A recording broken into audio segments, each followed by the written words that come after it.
Good morning, St. Paul's. Today is August 13th, 2025, and you are watching Wolf TV, bringing you the latest news, sports, entertainment, and everything in between. We have a great show for you today, so here are some announcements for today. The 8th grade social begins at 6:30 in the Briggs Assembly Center, followed by the 8th and 9th grade dance from 7 to 9 p.m. The 10th, 11th, and 12th grade dance will be held in the SSA gym from 7 to 9 p.m. See the Saturday newsletter, your email, or the Wolf Nation Instagram for full details on dress down themes and tickets. Any junior or senior who wishes to nominate a junior or senior from SSA for homecoming court should see Miss Case in room 107 for a nomination form. These forms are due next week.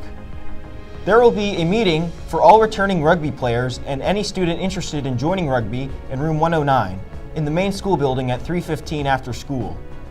Now let's look at today's news.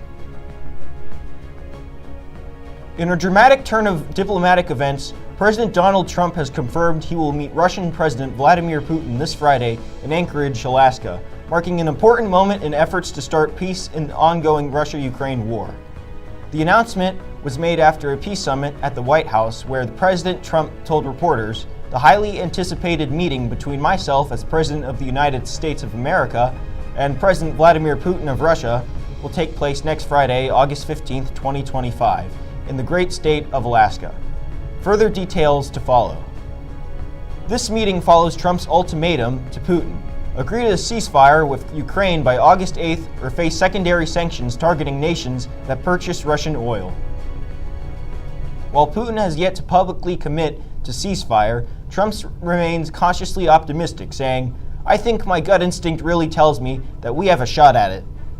Whether this meeting will mark a turning point in the war remains uncertain, but the world will be watching as Trump and Putin sit down in one of America's most remote and symbolic frontiers.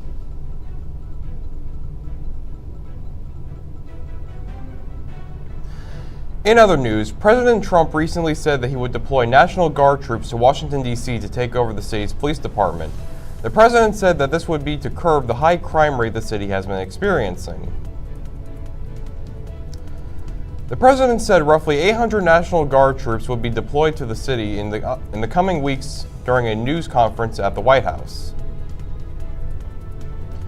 The Trump administration is also deploying hundreds of federal agents throughout the city. A White House spokesman said the federal takeover of the city's police is expected to last 30 days, but the time frame is subject to change. The president is also invoking the Home Rule Act, which means that Washington, D.C. has the ability to govern itself once enacted. The president enacted the Home Rule Act on August 11th, 2025. Time will tell how things play out in our nation's capital, but we will keep you updated on any new information. Now it's time for Wolf TV Trivia.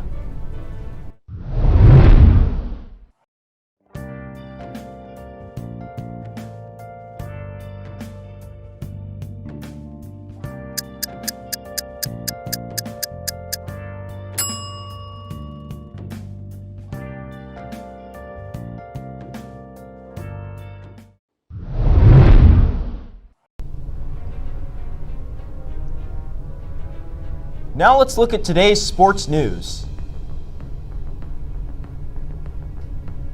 There were 3 exciting high-scoring games this past week as the NFL preseason heats up.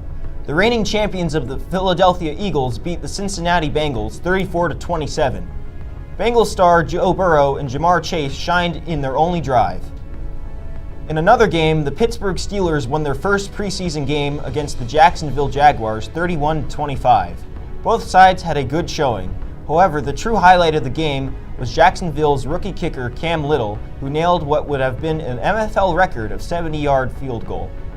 Lastly, the New York Giants took on the Buffalo Bills in their first preseason game. The Giants won by a score of 34-25.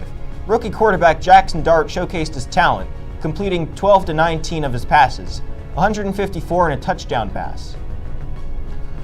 Although the first week of preseason was successful, some teams had players suffer potentially season-ending injuries, the worst being Lions defensive back Maurice Norris, who suffered a broken neck in a collision with Falcons running back Nathan Carter. Norris was taken away in an ambulance, all the other players stood in prayer, running out the clock and ending the game. Other notable injuries include Ravens tight end and quarterback. Both suffered serious injuries that will end a good chunk of their season. Isaiah Likely suffered a broken foot and was in surgery and is expected to miss 6 weeks of the regular season.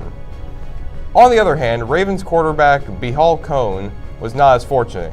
Cohn was carted off the field with torn ligaments in his knee, likely ending his season. Now it's time for History Today.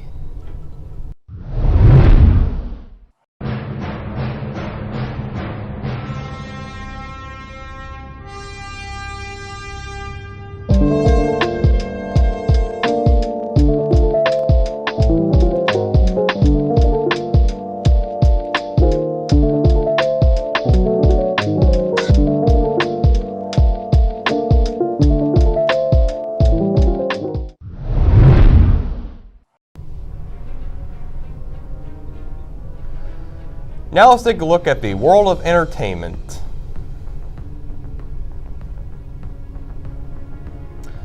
Avatar: Fire and Ash, coming out December 19th, 2025, is the most exciting sequel coming up in the series. Many are looking forward to seeing the continuation of the visual spectacle and Return to Pandora, especially with James Cameron's focus on pushing cinematic technology.